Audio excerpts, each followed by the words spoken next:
So as we just laid out, an interest is a debt. Those are the same thing. Oh, I don't need an E there, silly Jack. A debt is an interest. A debt is an interest.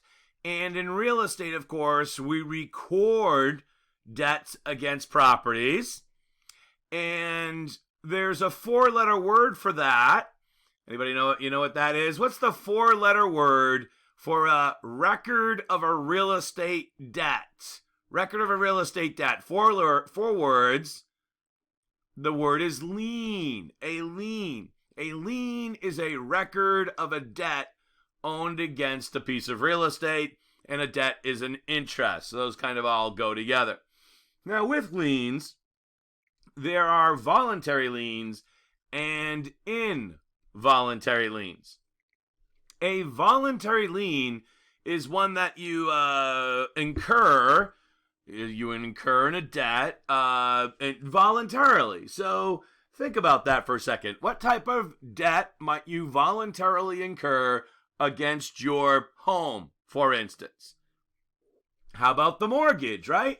You voluntarily entered into the mortgage contract. You voluntarily incurred a debt against the property, the mortgage. Also over here might be, for instance, the home equity line of credit or a secondary mortgage. That would be another good example of types of voluntary liens. Involuntary liens are like, oh boy, you got sued in court and there's a court judgment against you, and then that results in a lien filed against your property. Oh boy. Yeah, court judgment. That's not good. None of the involuntary liens are good. So court judgment. And then there would be, how about a tax lien? Oh boy. And that can be from, of course, your friends at the government. That could be because of your property taxes, and actually it could be for your income taxes. Can be a lot of different things, but mostly property and income tax. If you don't pay the government, they're going to file a lien against your property. Well, you don't want that to happen. And then lastly here for involuntary liens are mechanics liens. Mechanics liens, this is money that's owed to a contractor. Ooh, that's a good test question. For instance, if a contractor builds an addition to a house, and then at the end, once the house is finished and the addition is finished, the homeowner doesn't want to pay the contractor the final payment or whatever happens to be due on the project.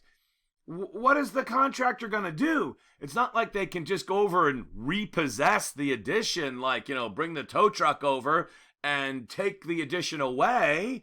No, it's physically attached. You can't tow it away out of someone's driveway.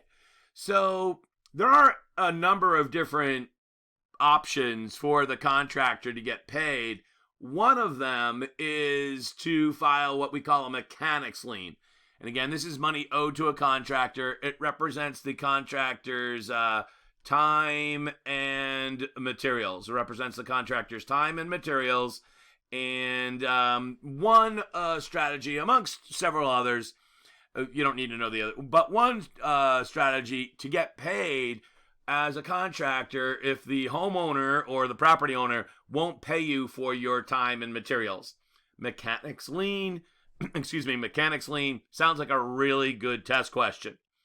Now, what we need to focus upon is how do these liens get paid off at the time where the property is sold, what we call the conveyance.